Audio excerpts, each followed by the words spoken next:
You are listening to One on One with Leah, which features the radio shopping show on steroids. Call 847-931-1410 now and live large for less with Leah. That's 847-931-1410. And now back to Studio 14 in downtown Elgin for more One on One with Leah.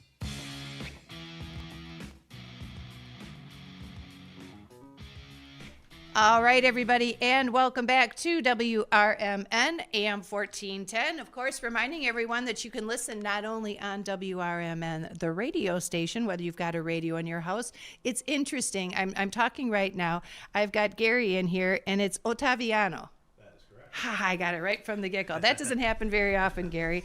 But I've got Gary joining me today. And before I give you his actual title and where he's coming to us from, we were talking about when you have these little sidebars or these little asterisks or these little kickers that you have to add on to something because there was a situation that might have necessarily kept it from being 100% accurate, right? Yes. I guess for the lack of a better way.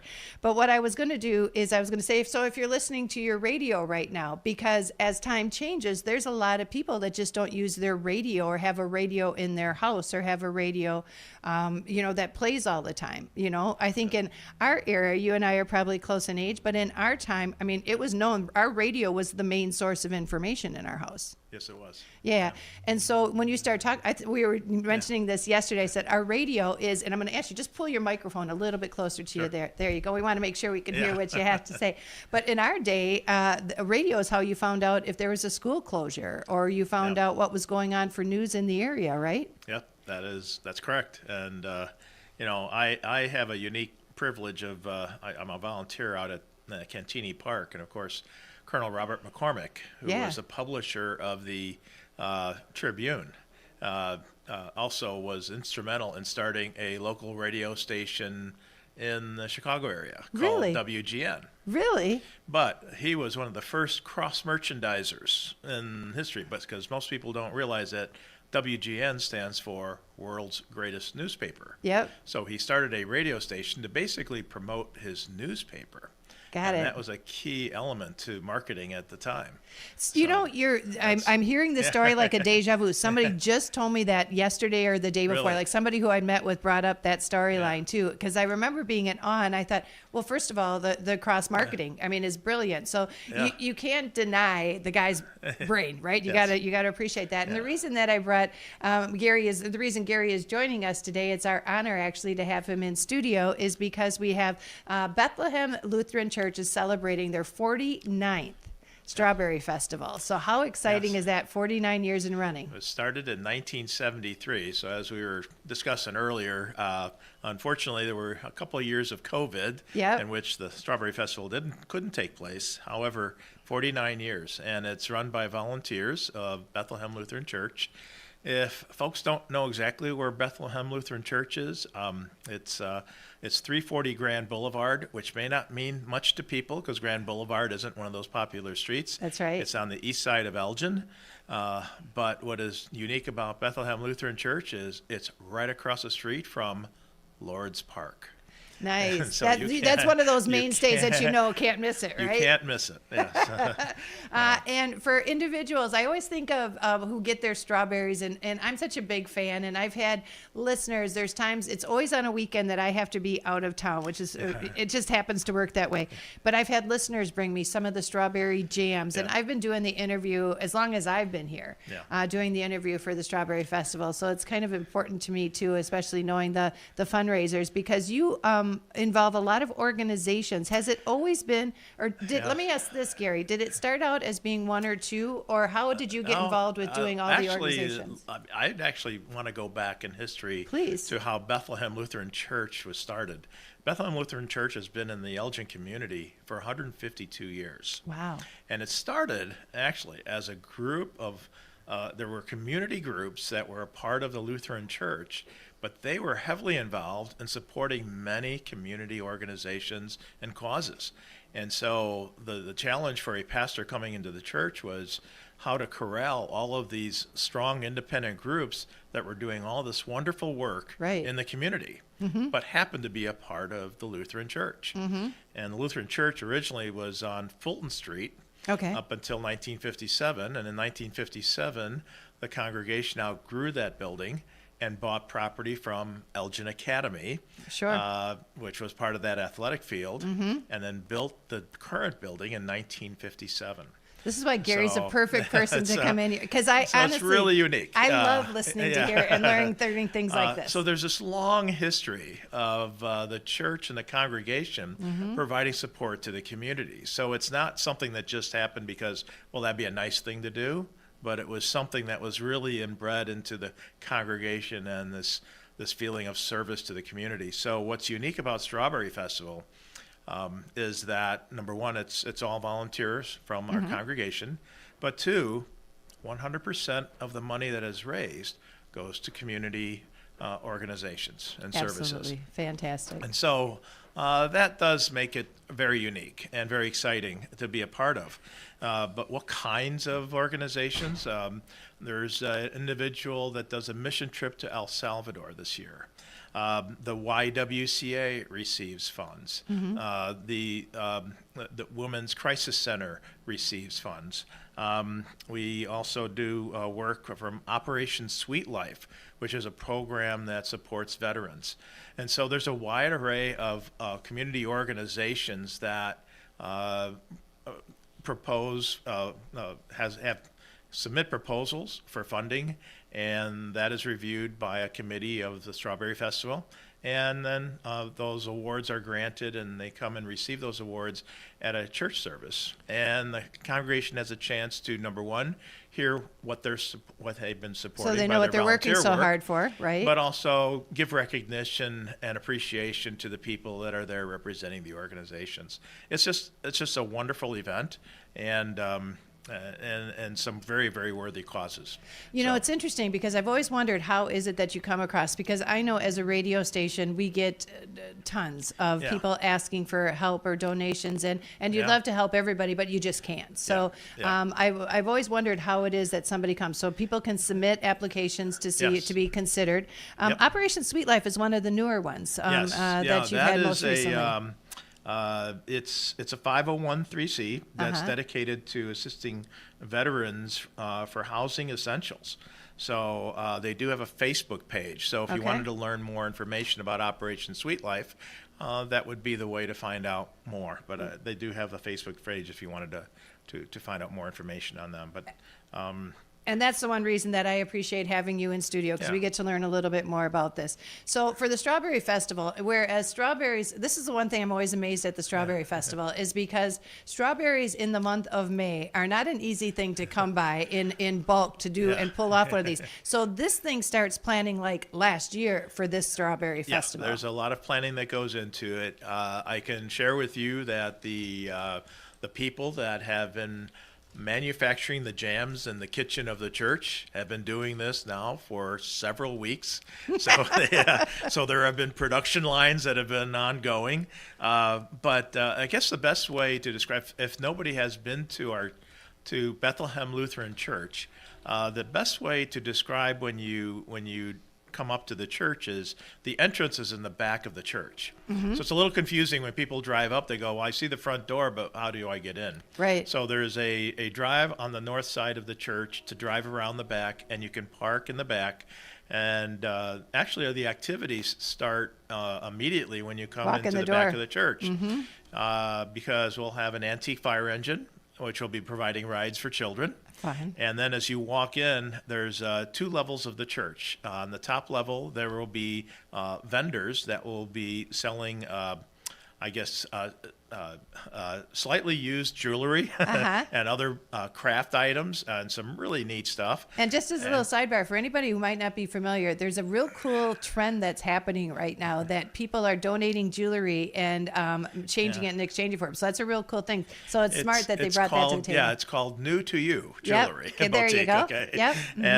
And so on the top level are the vendors and the other items.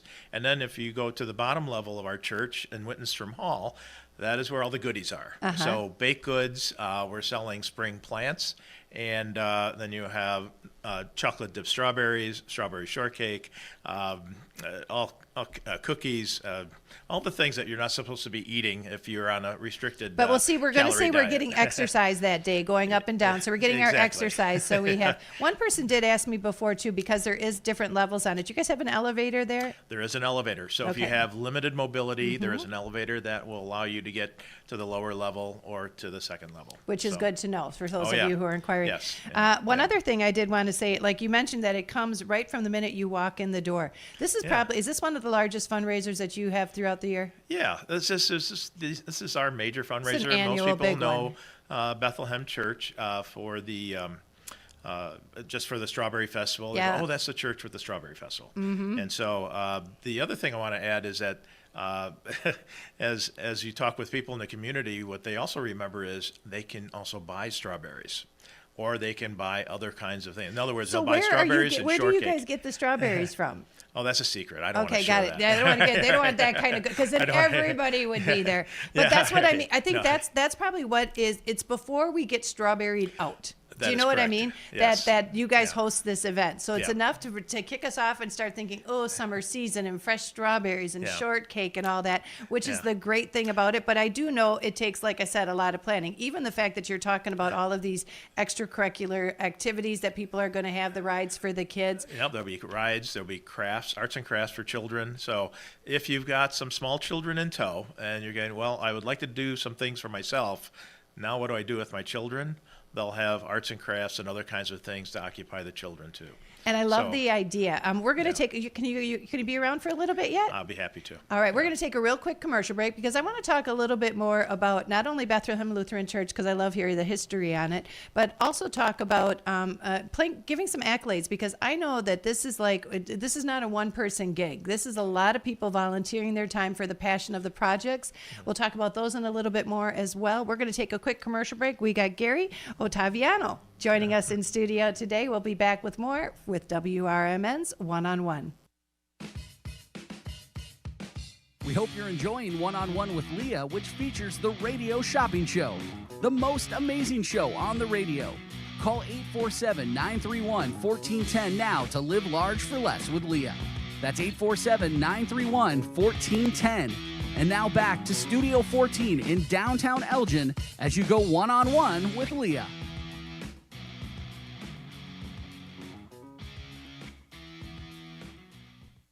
I was just here right now with One-on-One. Welcome back, everybody. This is Leah broadcasting live right now from Studio 14. We are here in downtown Elgin.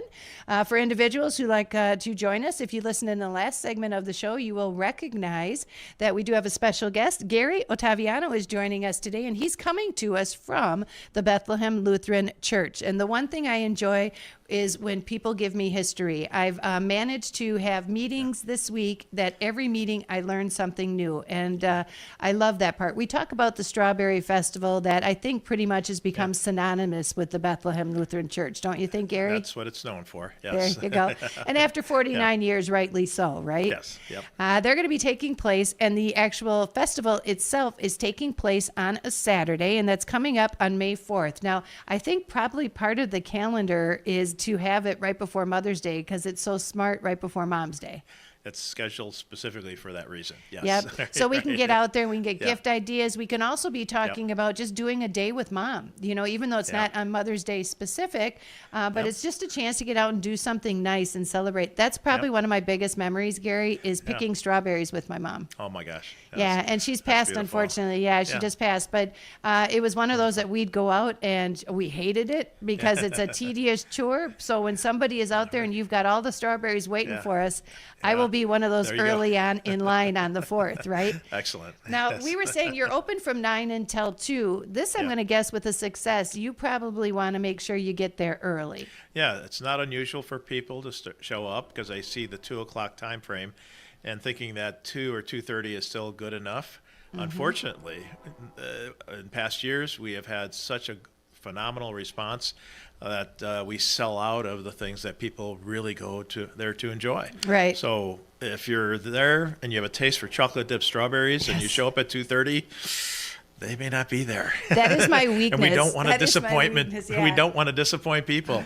So if you're planning to attend the Strawberry Festival, try to plan your day so that you're there between 9 and 1. Okay. And then you would be guaranteed at least access to some of the goodies. Right. And they won't sell out. So. And that now you just mentioned the direction I was going. So some of the things that people can expect. You mentioned a little bit about the chocolate covered strawberries, which are my weakness of all time. I'm not going to lie. I don't care what colored chocolate. I don't care what kind of chocolate. White chocolate, color dyed chocolate. I don't care. But that on a strawberry, and you get that nice juicy bite. You get the crunch of the chocolate, and then the juicy of the strawberry just comes dripping down. They are freshly dipped and in front of you, or within minutes before you buy them. So, oh, really? Yes. See, that part I didn't know. Yeah, they're being dipped that morning. Now, to put on it something of this feat, because you said essentially the whole church is involved in it. Yeah. I'm talking the building wise, because you have it upstairs, downstairs, and it even starts from the time that people walk inside. If for families, quite often when you have a festival and you're walking through with your kids, sometimes kids don't have the patience that we have to look and enjoy everything. Yeah. You've got some activities to keep them occupied. We have a variety of structured activities that include arts and crafts and balloon animals and other kinds of things that will allow a child to sit down and actually enjoy. And if you're going to buy them strawberry shortcake, that would be the time, because those arts and crafts will take place in Wittenstrom Hall, which is the same place where the food shortcake will be served. Okay, which is good to know. I like that idea as well. Yeah. Now, I want to also kind of like when I know of this kind of grandiose thing that's coming in, and I'm talking about this is a church that has gone to these kind of efforts. You have such a participation and dedication from the congregation that people volunteer. Yeah. These are all volunteers that are making, baking, serving, creating. How many people you have to have? How many involved in this? We have one person who coordinates everything, Heather Thomas, but she is a very well-organized individual who actually has 5, 6, 7, 8, 9 coordinators that are developing and volunteer groups and schedules to make sure everything runs smoothly. So we actually have about 9 different departments, if you will, that report to Heather in terms of their status and volunteers for manning the booths, to doing the jams, to doing the chocolate dip strawberries. Heather's a smart cookie. You name it, but it takes a lot of organization and. Well, not only that, but there's still a loyalty. That's what I was going to. That's where I was going with that, Gary. Is because there's a lot of people. People sign on very easily. Yeah. But it doesn't always necessarily mean, because it's usually the same people that are doing the hard work, and we appreciate everybody's input. But I've been in enough organizations, nonprofit and organizations, that there are a lot of people that have a promise but don't necessarily come to it. I think because this is such a staple that people are excited about it and want to know. They know, when is it going to be? I know I'm off that weekend, or I know I am yours and you're available that weekend. Yeah, there is a tradition there that if you're asked to volunteer, it's pretty tough to turn it down. Yeah, I can see that part. So from 9 until 2, and again, you will want to plan on getting there early. My guess is that you have people waiting for the doors to open. Wouldn't be surprising. It's most likely that'll be the case. Yeah. From 9 until 2, it's going to be May 4th. And again, if you like strawberry shortcake, if you like chocolate covered strawberries, if you like, again, some of the baked goods they'll be having to raise money, as well as, you said plants this year, you're going to have the new to you jewelry, so folks can find some unique items. I like the crafting kind of concept behind it, because it makes it almost like a spring festival, and I think that was the intent. There's a real emphasis on crafts, and there's a variety of handmade crafts and other things that are there as well. So if you like shopping for those kinds of things, especially the kinds of unique gifts that might be appropriate for Mother's Day. There you go. And of course, since we're right before Mother's Day, it's going to be the perfect opportunity to do so. Now, you can get your admissions. Folks, I'm sure they can get them from the church. Is there a place that they can go to get their tickets if they're interested in attending? You would buy the tickets actually right there. Okay, the day of.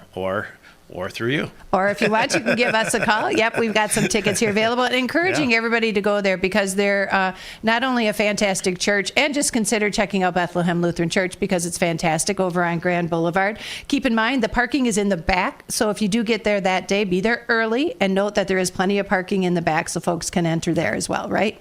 That's right. Let's give a real quick shout out before I let you go, Gary, to the other organizations. I asked for a definition on Operation Sweet Life, but the other ones that are going to be benefiting from the money money's made on this festival? Well, there's a Scout Troop, Scout Troop 111. Okay. But another incredible organization in our community is the YWCA. Yep. And they receive funding every year from the Strawberry Festival, but they are involved and provide direct services for empowerment, for helping people who really need help. We've also supported the Community Crisis Center. It does some incredible work as well. So these are the organizations that are so crucial to making sure life in our community is being managed right. Right. And first of all, these are important organizations in our community. They're important organizations that also rely on volunteers and funding. So keep that in mind, that these are organizations that you said are necessary, which is a great term to use, are necessary but need the support. So it's nice to know things like the Strawberry Festival are going to be bringing them that nice little check. And it's always nice too that you present it in front of the church and people can see where all their hard work goes to. Yeah. You know, that's a special day. Yeah, I bet it is. I bet it is. All right. Again, folks, if you want, it is the Strawberry Festival. It's going to be taking place on Saturday. That is May 4th from 9 a.m. until 2 p.m. Get there early is the best recommendation we can give you for the day.